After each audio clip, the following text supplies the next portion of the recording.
Good evening.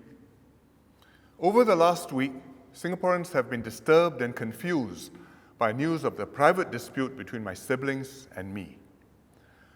I deeply regret that this dispute has affected Singapore's reputation and Singaporeans' confidence in the government.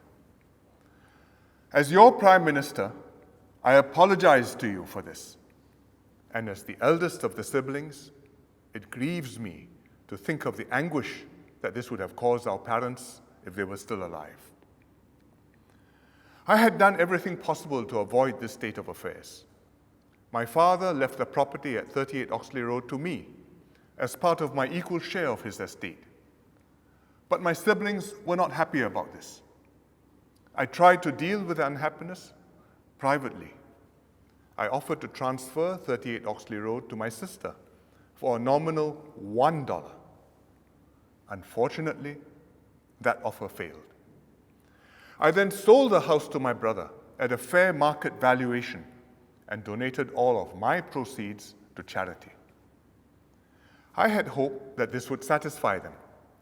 There should be no reason for any further quarrel since I no longer own the house and I do not take part in any government decisions on the house.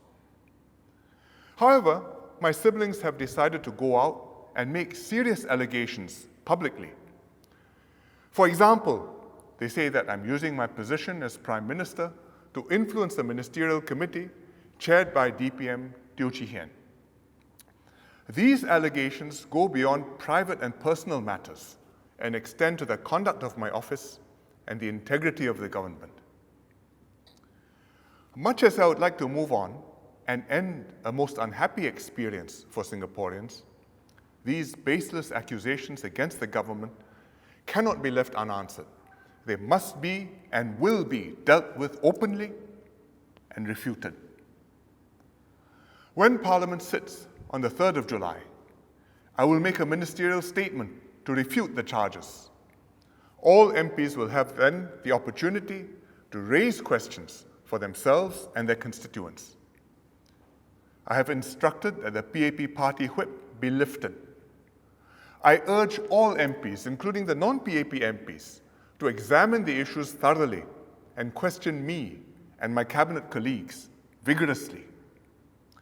I hope that this full public airing in Parliament will dispel any doubts that have been planted and strengthen confidence in our institutions and our system of government. I want to assure all Singaporeans that this matter will not distract me and my cabinet colleagues from our responsibility to govern Singapore and to deal with more important national issues, including the pressing economic and security challenges we face. As public servants, my ministers and I will always protect the integrity of our institutions and uphold the strict standards separating private affairs from our public duties. We are determined to repair the damage that has been done to Singapore. We will continue to lead our nation and serve you to the best of our ability.